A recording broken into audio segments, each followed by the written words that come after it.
sejam todos bem-vindos. É um prazer, uma alegria poder reencontrá-los aqui, mais uma vez, nesse nosso rito quinzenal, embora aconteça a cada 14 dias, né?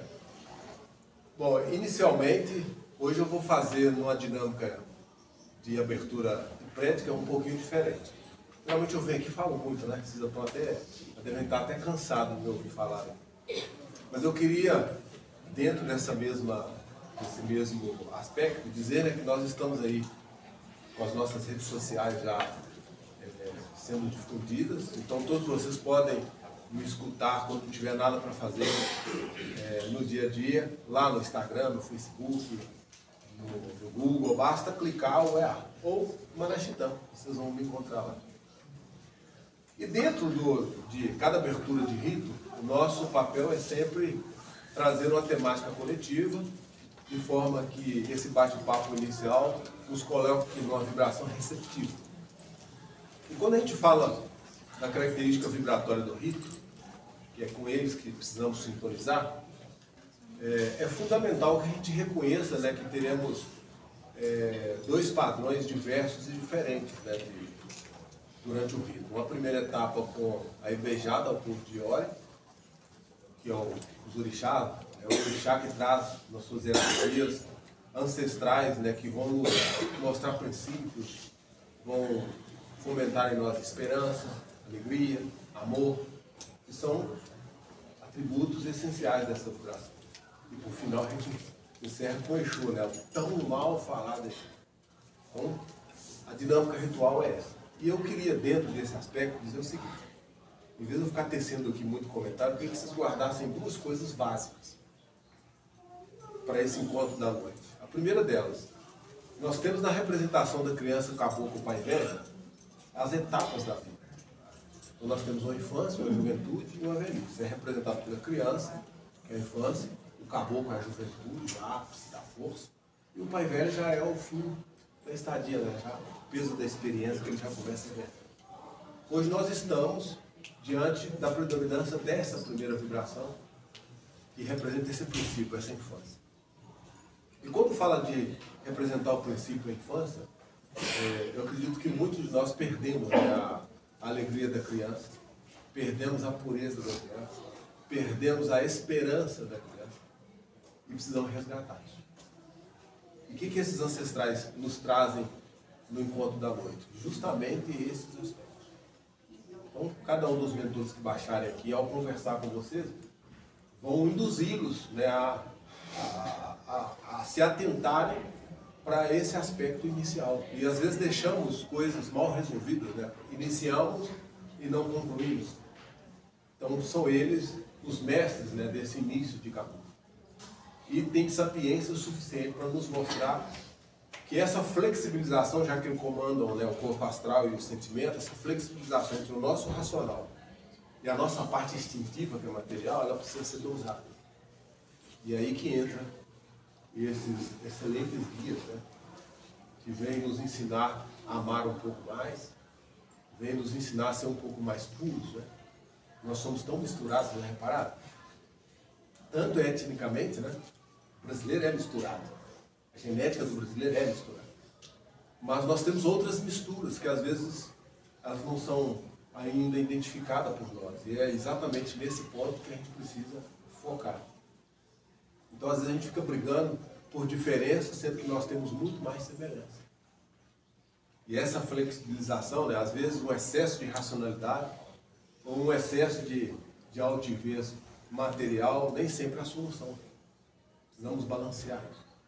E o que balanceia dentro dessa nossa estrutura de pensar, sentir e agir é o nosso sentimento. É preciso traduzir o nosso pensamento para uma materialização objetiva de ação. Quem faz essa flexibilização é o corpo astral. E esses mentores, ao estarem aqui, estão preocupados com o nosso corpo astral. A gente precisa limpá-los, precisamos ajustá-los, precisamos alinhá-los. Todas essas palavras se encaixam. E eu acredito que cada um de nós que aqui hoje estamos, temos, né, como premissas básicas, resgatar esse princípio. Né? A nossa vida pede isso. A gente precisa flexibilizar. Mas a gente precisa se endireitar, né? Verticalizar. E quem faz todo esse equilíbrio é a balança, então é o corpo do meio. Então se você tem um corpo sutil que é mental, mais denso que é físico, essa balança é feita pelo corpo. E aí a importância de a gente saber valorizar o nosso emocional dentro dessa estrutura chamada sagrado. Essa é a primeira etapa da ritualística. A segunda, nós vamos para o campo de Exu. E aí eu queria trazer um conceito que eu já vim falando aqui há décadas. Né, a criança ela tem um horário vibratório que é de meio-dia às 15. É o horário que o sol está mais alto, não é assim? Esse horário de meio-dia a 15, você olha para ele, o sol está no meio do céu. O Exu não, ele trabalha o inverso disso. Ele trabalha de meia-noite às 3 da manhã. Perceberam a ampulheta do tempo? Aquela que nasce é aquela que morre. É a ampulheta do tempo. Você já viu como é a ampulheta? A ampulheta é um triângulo para baixo e outro para cima. Nascem os dois juntados e a areia tem que passar de um lado para o outro.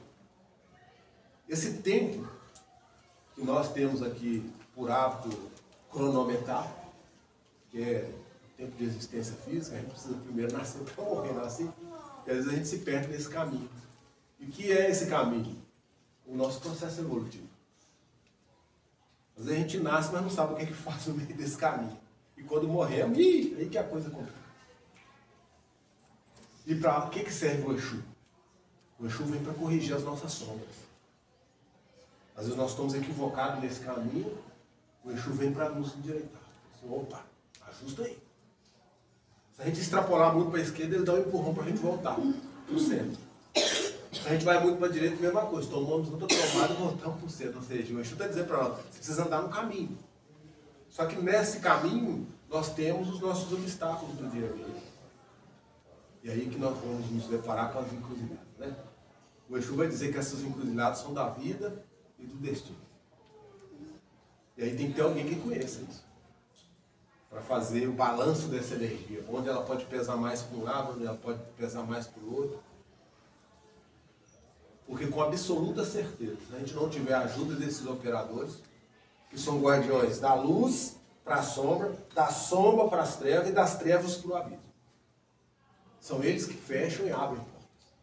E nessas encruzilhadas, muitas das vezes nós precisamos da ajuda dele para abrir caminhos. Às vezes para fechar também. Às vezes são tantas energias ruins em cima de nós, nós vamos fechar caminho. Perceberam? É isso que vai ser o rito. E por final, né, aí já entrando mais dentro do misticismo, dessa vibração de óleo, do povo de Beijado, a gente sabe que um dos mistérios magísticos desses mentores é trabalhar com os aspectos doces da vida. E às vezes a gente anda meio azedo, não adoçar as coisas. Presta atenção nisso. Essa é a metáfora. A gente precisa de doce. E tem um ponto de Exu, já que as duas vibrações vão trabalhar junto, um Lalu.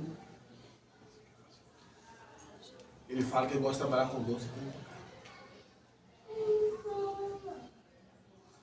E vocês que vão estar conosco, se tiverem ânimo de ficar aí até o final, vão ver.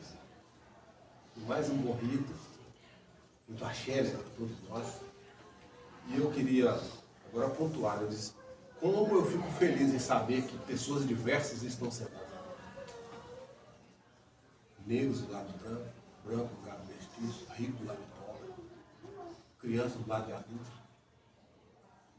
Não vou nem entrar pelo campo da fé. Eu sei que tem pessoas que creem na igreja católica, tem outros que vêm do catecismo, tem outros que vêm do candomblé. São todos meus. E sabe por que eu digo isso?